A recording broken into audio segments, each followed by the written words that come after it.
All right, well, welcome to the Zach on Earth podcast, the show where we bring you news from the human world and beyond. I'm your host, Zach, and I'm excited to be back. We haven't done a show this week in the past week or so since the Brandon Jace episode came out. If you haven't seen that, go run that up. It was great getting the chance to talk to him. So if you haven't seen it, go check that out. But this week, we're coming back with a couple more topical stories.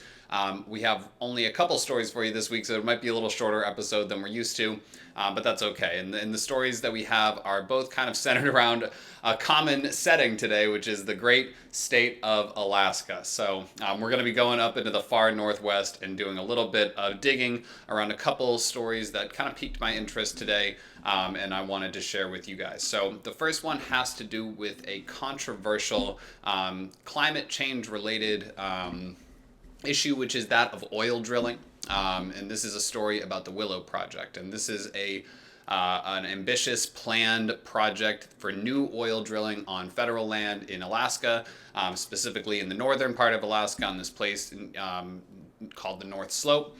They have the oil company ConocoPhillips has a long-standing lease to create new oil drilling platforms in and around that area. And they have gotten approval for this project to proceed. It was originally approved under the Trump administration in 2020, and now has been also kind of green-lighted by the Biden administration. So this brings up a few different kinds of issues, from that of national policy versus states' rights, and that of, the issue of climate change and, how urgent this issue is and how seriously we should be taking it, and what are the effects and what are people saying pro and con for and against this planned oil drilling project, the Willow Project. So let's find out a little bit more and let's see what we can learn. So this first story is from CNN Politics, and the headline says, "The Willow Project has been approved. Here's what to know about the controversial oil drilling venture." And this is by Alyssa Nielsen from CNN, back from March 14th. So this is a picture of the exploratory drilling camp proposed site of the Willow Oil Project on Alaska's North Slope. So as you can see, it's obviously a very remote area. It's way off in the Arctic region, where Alaska sits, basically against the Canadian mainland, but it is, a part of the United States, obviously. So as you can see here, these oil drilling sites are quite remote, and that also plays a factor, as we'll see. So on March 13th, the Biden administration approved the controversial Willow Project in Alaska. ConocoPhillips' massive Willow oil drilling project on Alaska's North Slope moved through the administration's approval process for months, galvanizing a sudden uprising of online activism. Isn't that the term of this age? Online activism. We got tired of real activism, so online activism is where it's taking place now, including more than 1 million letters written to the White House in protest of the project and a Change.org petition, more than 3 million signatures. Now I wonder, about these Change.org. I'll admit I've signed Change.org petition, #online activism. But either way, right, I'm interested to see, if I were to follow up on some of the petitions that I've signed in the past, how many have really led to, real legal challenges and really changes in policy. Even with the 3 million signatures, that's an impressive number of signatures. How much does that actually translate into change? I'm not entirely sure. Here's what to know about the Willow Project, though. What is the Willow Project? ConocoPhillips' Willow Project is a massive and decades-long oil drilling venture on Alaska's North Slope. Now, we have another story about the Willow Project that kind of features more of an Alaskan native who grew up in this area and has seen these kind of oil pads expanding since he was a kid. He's 55 years old now. And again, we'll get more into that story later, but it just goes to show, right, this has been a steadily progressing issue that's getting worse and worse and expanding. Again, worse depending on how you look at it, but has been expanding and developing for, almost half a century. So again, this drilling venture on Alaska's North Slope in the National Petroleum Reserve, which is owned by the federal government. The area where the project is planned holds up to 600 million barrels of oil. That's a lot of oil. That oil would take years to reach the market since the project has yet to be constructed. So this is something that they're planning on not only that's going to affect us in the short term and the potential environmental, effects of drilling and potential for oil spills. Obviously, we've seen a lot of spill related stories this year. So, that's something that people are certainly worried about, especially these climate activists that are worried about, threats not only to the wildlife, but also to indigenous peoples and their way of life. A lot of that way of life, as we'll see a little bit in this other story, is reliant off of hunting wildlife and keeping these water supplies and wildlife supplies preserved. So that's obviously a big factor here as well, in addition to the political side of things. So let's see a little bit more of this story. Who started the Willow Project and when? ConocoPhillips is a Houston-based energy project or company that has been exploring and drilling for oil in Alaska for years. The company is the only one that currently has oil drilling ops in Alaska's National Petroleum Reserve, though its two operating projects are smaller than Willow would be. So this is not a company that's based in Alaska, but the profits, certainly would benefit part of, a significant part of Alaska's state economy. So that's another big factor here, is the real profit and the boon to the economy of the people of Alaska, that people that, work in the government in Alaska are really using as their main core argument for this project, is that they're going to use the tax revenue to help the people of Alaska, to help preserve, cultural, indigenous groups and their ways of life. And that's offset by, the obvious potential risk that a new oil pipeline and oil drilling projects would bring. So when could it begin? Or actually, well, let's read a little bit about the Biden administration's response. Let's see what their logic was behind approving this and greenlighting it, and why they couldn't stop it. Obviously Biden was someone who was backed by a lot of young climate-minded, individuals in the Democratic Party that helped to get him elected.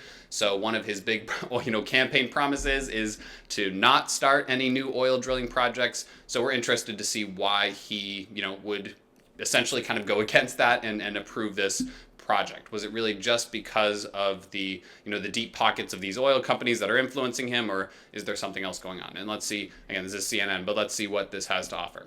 The Biden administration felt its hands were tied with the project because Conoco has existing invalid leases in the area, two government sources told CNN. They determined that legally, courts wouldn't have allowed them to fully reject or drastically reduce the project.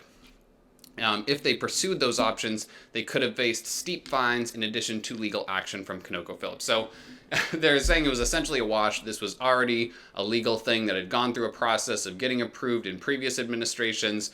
So if they tried to challenge it now at this point, they would have faced further legal action, a lawsuit from ConocoPhillips that would have, drained, again, it's saying more fines, and that's, fun tax dollars that could have gone to other things that they wanted to avoid having to pay to ConocoPhillips. As well as, it would have gone through anyway, and they would have been allowed to proceed. So they're saying, let's just forego this unneeded expense of a lawsuit here and just let them go, and try to get people on board with that. And when could the oil drilling begin, right? It said these profits wouldn't come until later on, right? How long are we looking here? Now that the Biden administration has given the Willow Project the green light, construction can begin. However, it is unclear exactly when that will happen, in large part due to impending legal challenges.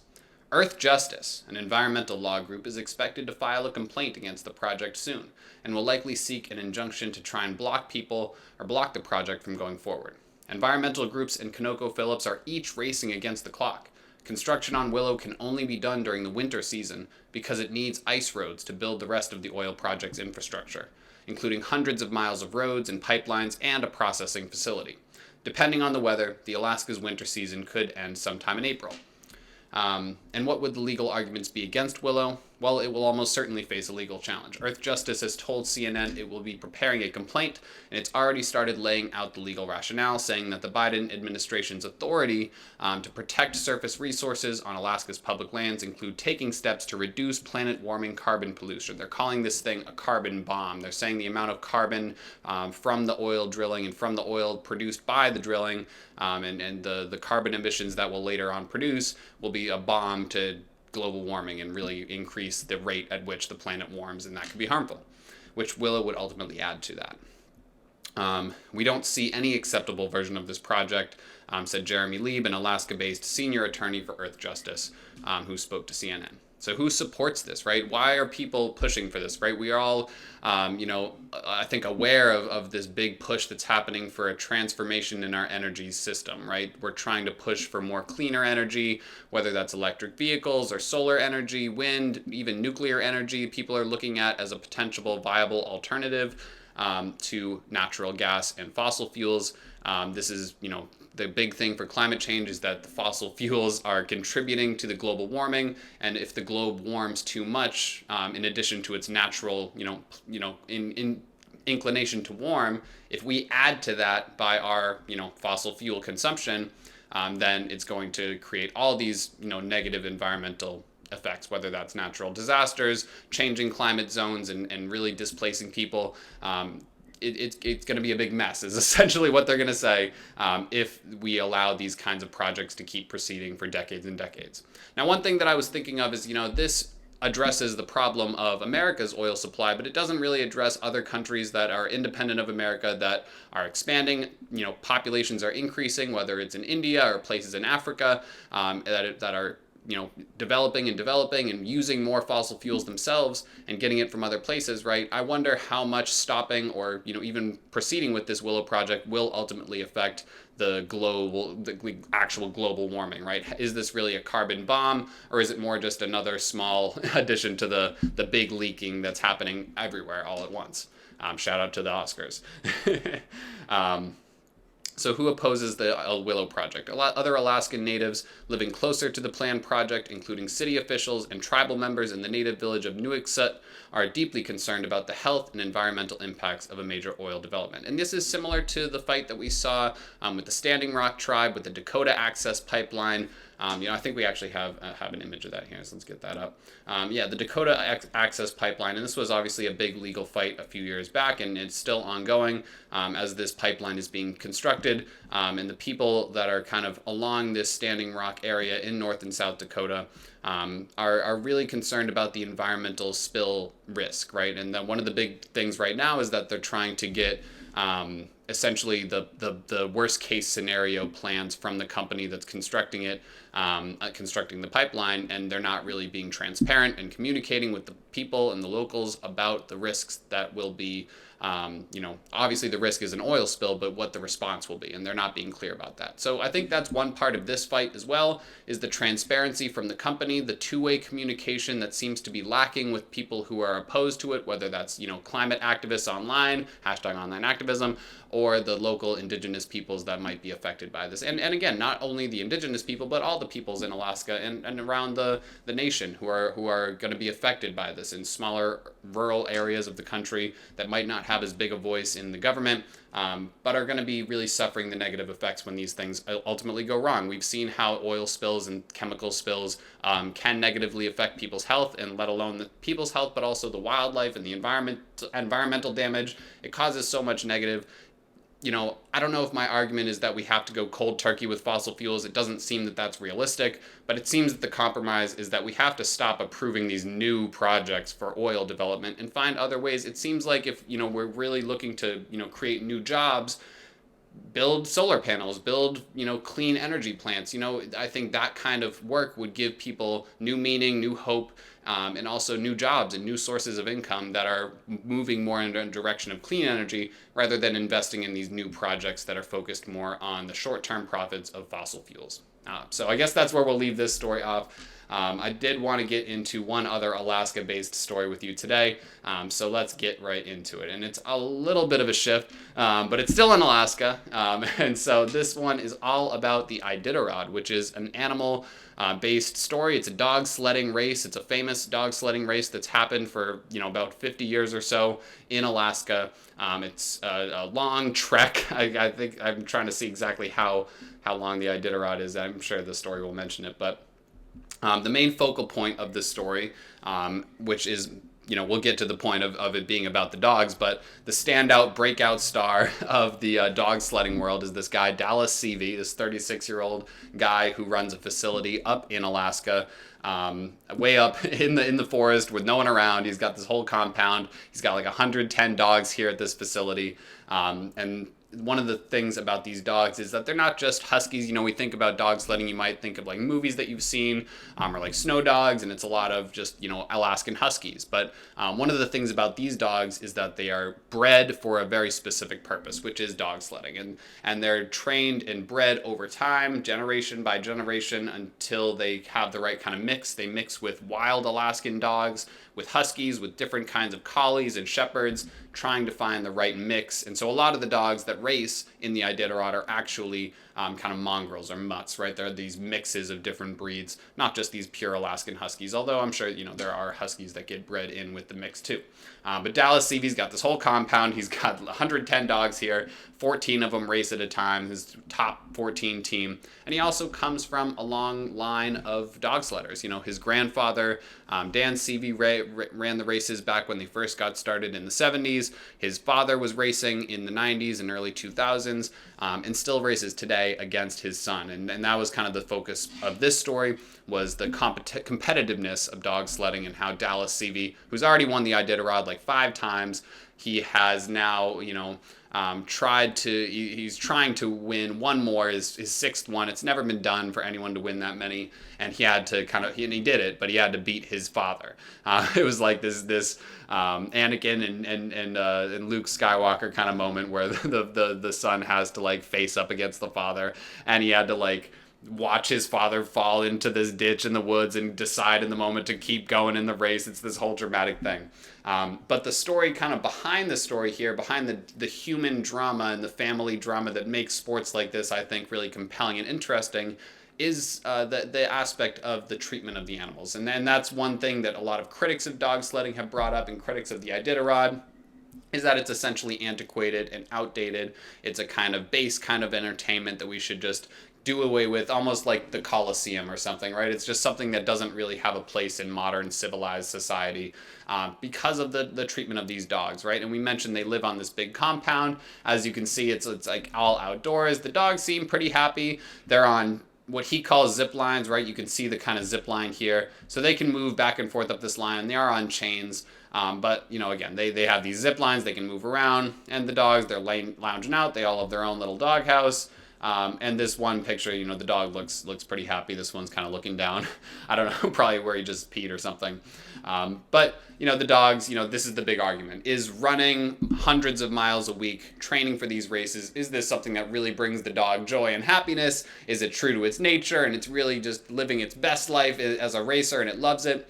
Or is it animal abuse, right? And this is what organizations like PETA would say, is that it's, you know, unethical. It is that this is an abuse of these animals. It doesn't really bring them happiness to be forced to run in these booties and these like unnatural conditions where they have to like run for, you know, again, like hundreds of miles a week trying to train for these races, and then being pushed to past exhaustion in these races to try and win, all for the glory of the human chariot racer, or like to go back to the Colosseum illusion.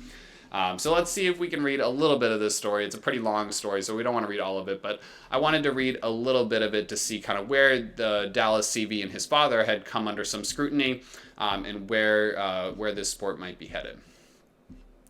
So to the sports critics, let me make sure we can see that. Yeah, let's try and get this a little farther out here so you can see it. All right. Cool. To the sports critics, no amount of victories can erase their perception of Dallas's wrongdoings. He and his father came to dominate the Iditarod. They also became ensnared in a long-running debate about the very nature of dog sledding. Are huskies at their happiest, running hundreds of miles a week, as mushers maintain? Or, as animal rights activists insist, are they victims of callous human ambition, sometimes required to endure unfathomable hardship? The conflict has embroiled both the Iditarod and the Seaveys in a fight that could change the sport forever, and if some have their way, maybe even lead to its demise. So let's see a little bit of where they're saying he was kind of ensnared in some of this wrongdoing. I think it is, let's see.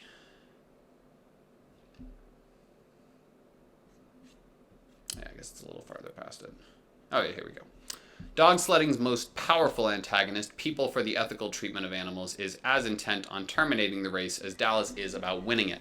For years, the organization has been quick to publicize allegations against the Seaveys, who critics have accused of mistreating their dogs. So it goes beyond even just, pushing the dogs to exhaustion or training them too hard. It comes down to, it's very much, the Dallas Seavey is becoming very much like Lance Armstrong in the Tour de France, because not only is this a very esoteric sport that's very niche, but it's also known and recognized worldwide. But also has this breakout star that's won a little bit, too many it almost would seem, too good to be true. Lance Armstrong won 7 Tour de France's before he was stripped of his titles, and Dallas Seavey has just won his 6th.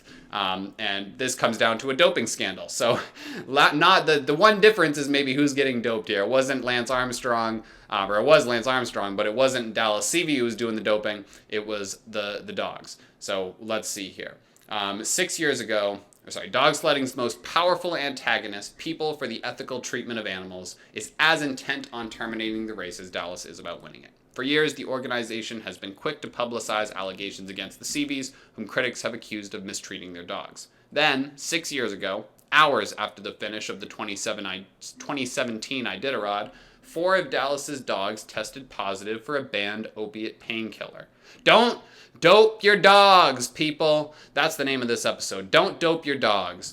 Don't do it. Don't dope the dogs, all right? They can have some cheese, but they cannot have the dope. All right, don't dope your dogs. Critics seized upon the doping violation as evidence of the race's abusive nature, and ratcheted up their public vitriol.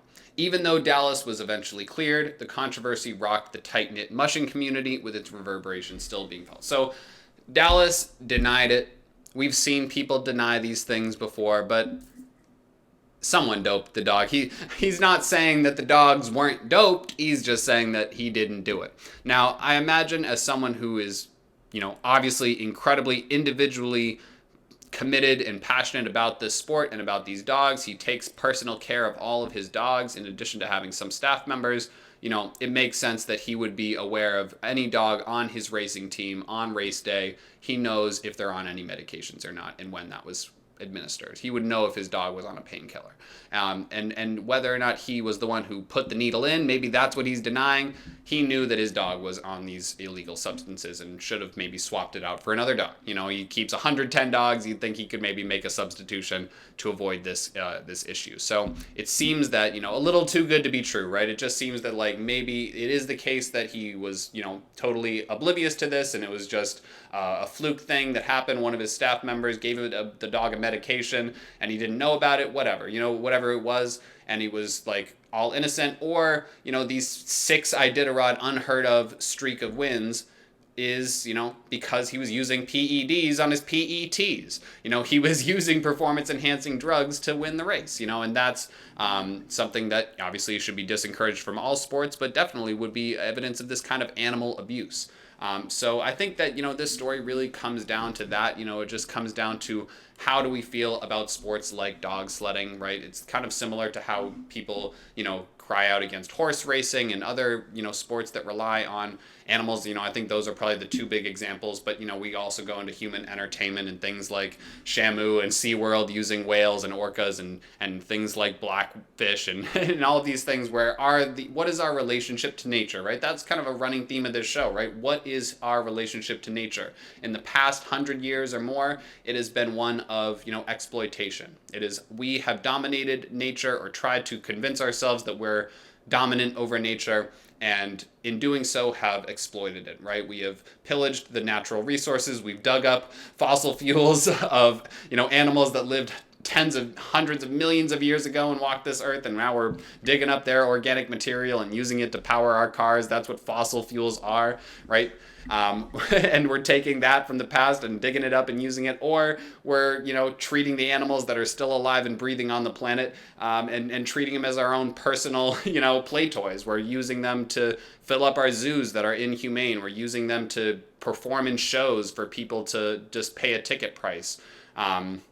or we're using them in sports, right? We're using them to ride and bet and gamble on horse races, or in the case of dog sledding, right, for personal pursuit of glory, right, and ambition, right? Someone wants to be the star and the victor and the champion, and they're potentially abusing at least, these animals, these dogs, to do so, right? And that's one thing Americans will not stand for is mistreatment of dogs, right? Of course, right? We've all seen the Sarah McLachlan commercial, right? Maybe dog sledding needs one of those, right? Although people don't like those commercials, right? We don't like to be kind of made to feel bad about it, but it's something that we need to be talking about, right? Is how do we treat the people in this country, and how do we treat tribal indigenous peoples, and how do we treat the wildlife, how do we treat the nature, how do we treat each other, right? It all kind of boils down to the same thing, right? How are we treating it? And we are trying to move from a place of dominance and exploitation to one of compassion, cooperation, and compromise here, where we can find workable solutions that aren't mistreating anyone or aren't mistreating people or animals. So that's kind of where we'll leave off the show for today. I hope you enjoyed today's episode. I know we only got to a couple stories, but I think they touch on some pretty important subjects that we should all be thinking about in the country. So until next time, guys, have a great day, and we'll see you next time. This has been Zach on Earth. Peace.